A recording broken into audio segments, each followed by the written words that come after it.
Hello mortals, I am the BookTube Goddess, the #1 drag queen booktuber on YouTube. I want to do another reaction video, and I was thinking about who would be different, who would be interesting, and it got me thinking of probably the most successful booktuber on YouTube, and the person I came up with is probably not a booktuber you know, and that is Dominic Noble.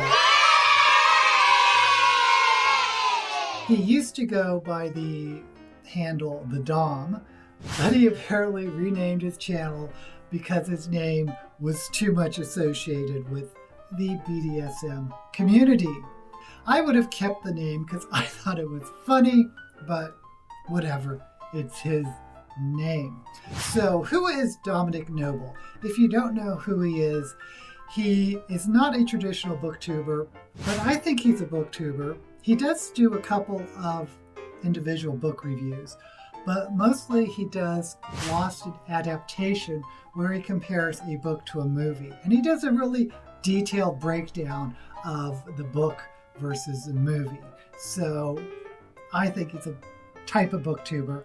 I actually DM'd him on Instagram and asked him, do you consider yourself a booktuber? And he's British, and he wrote back, I think this is some sort of British slang.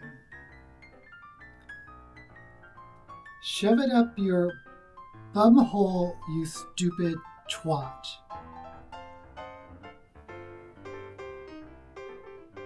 I'm just kidding. He never responded to me. He probably gets a ton of DMs from weirdos that he doesn't know. But now, I don't mean to be superficial, but when I watch Dominic Noble, I can't decide if he's cute or if he looks like a chipmunk. And I say that with love. I love chipmunks.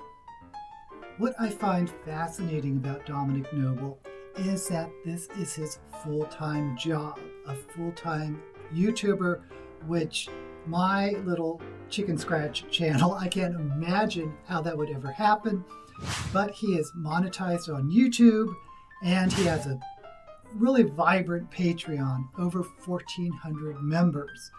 And this is complete speculation on my part, but I think he probably makes in the neighborhood of $60,000 to $120,000 a year. And I wouldn't be surprised if it's more than that. But the only reason I'm speculating on how much he makes, it shows how viable YouTube could be for a booktuber or a type of booktuber, that you can quit your day job and do it full time.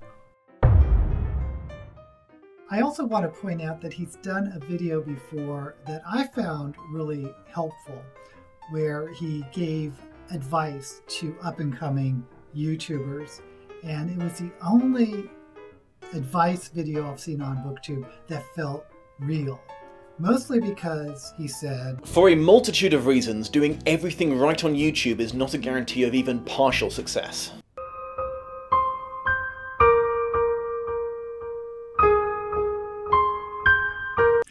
Okay, now let's look at his video page. Now I'm going to sort from the oldest video, so let's see what his channel looked like at the beginning. Let's try to find his first BookTube review. Okay, this is 5 years ago, The Never-Ending Story, Lost in Adaptation. Did you like the movie and the book? Did you read the book? Did you see the movie? This is what I think of as a classic for me. Okay, let's take a look at Lost in Adaptation, The Never-Ending Story.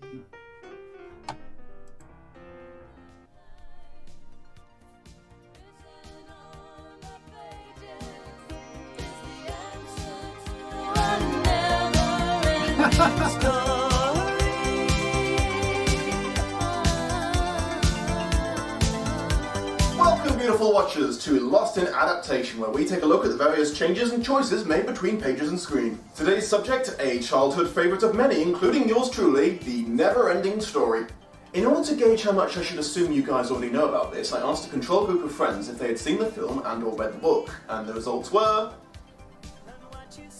Okie dokie, I'm going to be assuming that no one's read the book. If you have, my bad, and either way, spoiler warning. The Never-Ending Story, or Die Unendliche Geschichte, was originally written in German by author Michael End, who incidentally hated the film with a burning passion.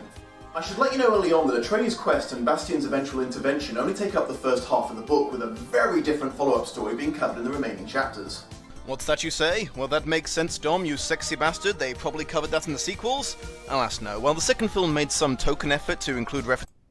Now, he uses a lot of things like voiceovers and clips of the movies and special effects, and this is his early videos. So let's go ahead and jump forward to his latest video, because I peeked and saw it's something that I'm really interested in. Now, I haven't seen it yet, but it's for an Ursula K. Le Guin Lost in adaptation version of the Earthsea Chronicles. Now, I remember seeing this adaptation of Earthsea from the Science Fiction Channel, and I remember reading a blog post or an essay by Ursula K. Le Guin about how disappointed that her novels were whitewashed. Now, I wonder how much research he's done into this. Spoiler alert, I bet a lot.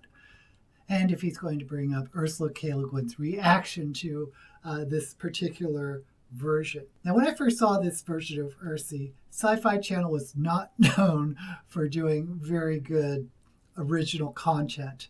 So I wasn't that mad about it, but I do remember thinking, is my memory that wrong? Is this really Earthsea? But let's go ahead and see what Dominic Noble, the Dom, has to say about Earthsea. This episode was originally going to be just a standard episode of Lost in Adaptation, the show where I discussed the differences between film adaptations of books to said books with the aim of seeing if they did them any semblance of justice. However, the build-up to doing it was such a roller coaster of emotion for me, I felt that I had to go into a little more depth regarding the books and the story behind this adaptation's creation before doing a direct comparison, so that, well, to be completely honest with you, to make sure that you suffer like I have suffered. Okay, let's start at the beginning. Ursula K. Le Guin was a 20th century American author and, to be frank, a total... How do you pronounce Le Guin's last name? Is it Le Guin? I always pronounced it Le Guin. Badass. Before we go any further, if you, like me, are one of the people who didn't read her books until now, I'm going to need you to take part in a little group activity with me. Just go ahead and raise your hand, either hand is fine, and then slap yourself in the face. If you don't have the guts to do it really hard, you can do it like 4 or 5 times in rapid succession. This is our deserved punishment for not appreciating Le Guin years ago. In her lifetime, she received 6 nebulas. I have been a big Le Guin fan for a long time. As much as I loved the original Earthsea trilogy, the later books I appreciated even more. Tehanu and The Other Wind, I believe. Now, I've read a couple other authors that have done this. I think of Armistead Maupin with his later Tales from the Cities, Marianne in Autumn and The Last Days of Annie Madrigal, and also with Robin Hobb, her last full trilogy, where the author is older and this is reflected through the characters as they age. It's kind of neat, kind of fascinating. Maybe you have to be older to appreciate it, but just wanted to throw that in there. But yes, Dominic, I agree. People should start reading Ursula K. Le Guin. They should start reading her as soon as possible. 8 Hugos and 22 Locus Awards. In 2003, she became the second woman honored as a Grand Master of the Science Fiction and Fantasy Writers of America. Notable works include The Left Hand of Darkness and The Dispossessed, which were well received for discussing feminism and gender politics. She created a race of people who could change their gender at will, which dismantled anyone being put down due to their sexuality or gender.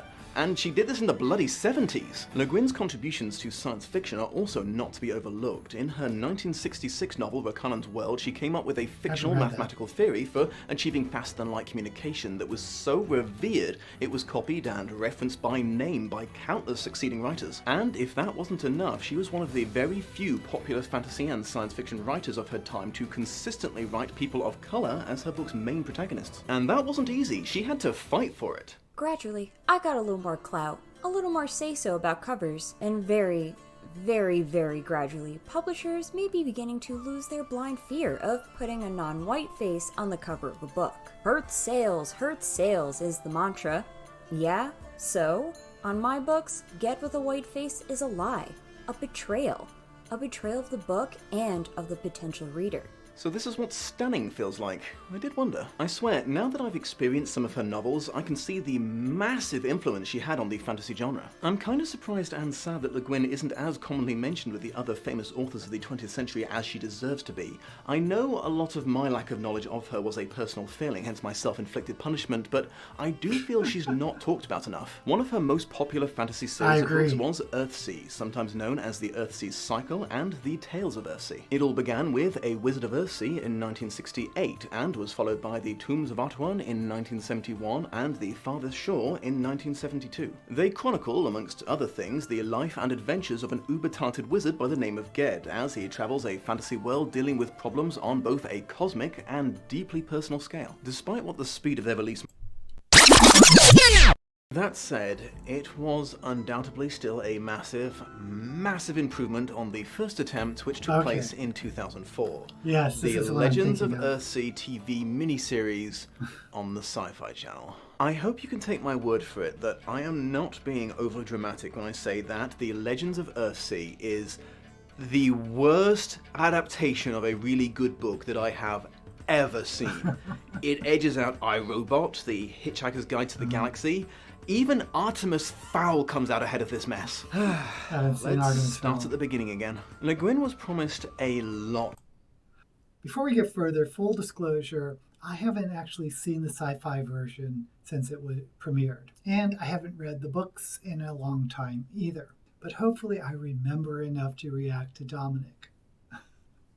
To sign over the rights to Earthsea by the purchasing production company Hallmark Entertainment. The most relevant to her decision being they told her they had signed Philippa Boyens, the co-writer of the Lord of the Rings movie, to write the adapted screenplay. They also offered her a position as a consultant with assurances that she would be given a lot of input into the writing process. Unfortunately, this and all their other promises were not officially written into the contract. Le Guin's Now this was all in the essay or article or whatever I referenced earlier that Le Guin wrote regarding her experience with the production of Earthsea.